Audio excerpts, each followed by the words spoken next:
Ambassador ನೀವು ಅಂತ ಗೊತ್ತಿರೋದೇ ಸಾಕಷ್ಟು ಸರಿ ಇದನ್ನ ಕೇಳಿದೀವಿ.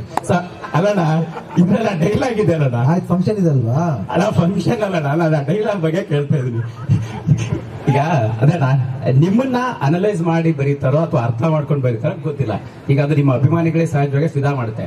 ಆ ಒಂದು ಲೈನ್ ಯಾವ ರೀತಿ ಸಿನಿಮಾ ಕನೆಕ್ಟ್ ಆಗ್ಬೋದು ಅಂತ, ಲಾಂಗ್ಗೆ ನೀವು ಕನೆಕ್ಟ್ ಆಗ್ತಾ ಇರುವಂತ ಡೈಲಾಗ್ ಇದೆಯಲ್ಲ ಗ್ಲಿಮ್ಸ್ ಅಲ್ಲಿ, ಅದು ಅಂತ ಲಾಂಗ್ ಅನ್ನೋದಕ್ಕಿಂತ ಇಟ್ಸ್ ಲಾಂಗ್ ಸ್ಟೋರಿ ಅಷ್ಟೇ. ಇಟ್ಸ್ ಲಾಂಗ್ ಸ್ಟೋರಿ ಒಂದು. ಅಂದ್ರೆ ಅವ್ರು ಬರೆಯೋದು ಅಂದ್ಮೇಲೆ ಯಾಕೆ ಬರ್ತದೆ ಒಂದು ನಂಬಿಕೆ ಅಷ್ಟೇ. ಅಂದ್ರೆ ಶಿವಣ್ಣ ಯಾವ ರೀತಿ ಸಿನಿಮಾನ ಯಾವ ಒಂದು ದೃಷ್ಟಿಯಿಂದ ಬೇಕಾದ್ರೆ ಮಾಡ್ಬೋದನ್ನೋ ಒಂದು ನಂಬಿಕೆ ಇದೆಯಲ್ಲ, ಆ ನಂಬಿಕೆ ಅವ್ರಿಗಿದೆ. ನಾನು ಉಳಿಸ್ಕೊಂಡು ಹೋಗ್ಬೇಕಷ್ಟೇ. ತುಂಬಾ ಈಸಿಯಾಗೆ ಸಾಲ್ವ್ ಮಾಡ್ಬೋದು. ಅಯ್ಯೋ ಇದೆ ನಾಟಕ ಆಡಿದೆ ಅನ್ಬಿಡ್ಬೋದು. ಇಲ್ಲ, ನಾಟಕ ಅಲ್ಲ ಅದು. ಅವ್ನ reality of him, reality of his age, reality of his character, what is should undergo. ಎಲ್ಲ ಪರ್ಸನ್ಸ್ ಬಂದಾಗ ಅದನ್ನ ಇಲ್ಲ ಅಂತ ಹೇಳಕ್ಕೆ ಆಗಲ್ಲ. ಒಬ್ಬೊಬ್ರು ಹೈಡ್ ಮಾಡ್ತಾರೆ, ಇಲ್ಲ ಇಲ್ಲ ನಾ ಚೆನ್ನಾಗಿದೆ, ಇಲ್ಲ ಬಂದಾಗ ಹೇಳ್ಬಿಡ್ಬೇಕು. ಸೊ ಆ ರೀತಿ ಇರೋ ಒಂದು ಪಾತ್ರ ಅದು ಬಂದು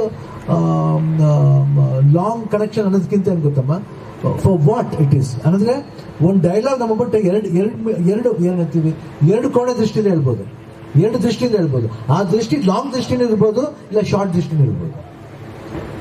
ಅರ್ಥ ಆಯ್ತಮ್ಮ? ಅಣ್ಣ ಇಲ್ಲ ಯಾಕೋ ನೀನ್ ಸ್ವಲ್ಪ ಅರ್ಥ ಆಯ್ತು, ಬಟ್ ಅದನ್ನ ತುಂಬಾ ಎಕ್ಸ್ಪ್ಲೈನ್ ಮಾಡಿದ್ರೆ ಎಲ್ಲೋ ಕನೆಕ್ಟ್ ಆಗುತ್ತೆ ಅಂತ. ಸೊ ಈಗ ಅದಕ್ಕೆ ಪೂರಕವಾಗಿರ್ತಕ್ಕಂಥದ್ದಣ್ಣ, ಈ ಗ್ಲಿಮ್ಸ್ ಅಲ್ಲಿ ನೋಡ್ತಾ ಇದ್ವಣ್ಣ ಸಹಜವಾಗಿ. ಅಂದ್ರೆ ಈಗ ಸರ್ ಹೇಳಿದ್ರು ಪ್ಯಾನ್ ಇಂಡಿಯಾ ಸಿನಿಮಾ ಅನ್ನೋಂಥದ್ದು.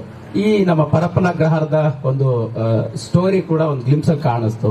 ಸೊ ಮನ್ಸಂದ್ರೆ ಒಂದು ರೌಡಿಸಂ ಸಹಜವಾಗಿ ಸಮಾಜದಲ್ಲಿ ಒಂದು ಸಾರಿ ಒಳ್ಳೆತನಕ್ಕೂ ಬೇಕಾಗುತ್ತೆ, ಕೆಟ್ಟತನಕ್ಕೂ ಬೇಕಾಗುತ್ತೆ ಅನ್ನುವಂತಹ ಮೆಸೇಜ್ ಇದೆಯಾ ಅನ್ನುವಂತಹ ಕುತೂಹಲ ಇದೆ ಅಣ್ಣ. 100% ಯಾತಿಗೋಸ್ಕರ ಮಾಡ್ತಾನೆ ಅನ್ನೋದಿಲ್ಲ, ಒಂದು ಒಳ್ಳೆ ಒಂದು ಮೆಸೇಜ್ ಇದೆ.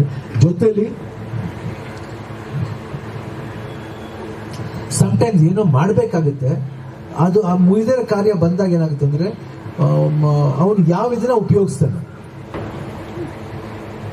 ಪ್ರಾಬ್ಲಮ್ ಬಂದಾಗ ನಾವು ಏನೋ ಯೂಸ್ ಮಾಡ್ತೀವಿ, ಮೆಡಿಸಿನ್ಸ್ ತಗೋತೀವಿ, ಬಟ್ ಅವನು ಯಾವ ಮೆಡಿಸಿನ್ ತಗೋತಾನೆ, ಯಾವ ರೀತಿ ತಗೋತಾನೆ, ಆ ಕ್ಯಾರೆಕ್ಟರ್ಗೆ. Okay, I can't say the full story. ನೀವು ಹೇಳಿದ ಫುಲ್ ಸ್ಟೋರಿ ಕೇಳ್ಬಿಡ್ತಿಲ್ಲ, ಅದೇ ಡೇಂಜರ್. ಸಾಕು ಮಾಡಿ ಮಾತಾಡೋಣ.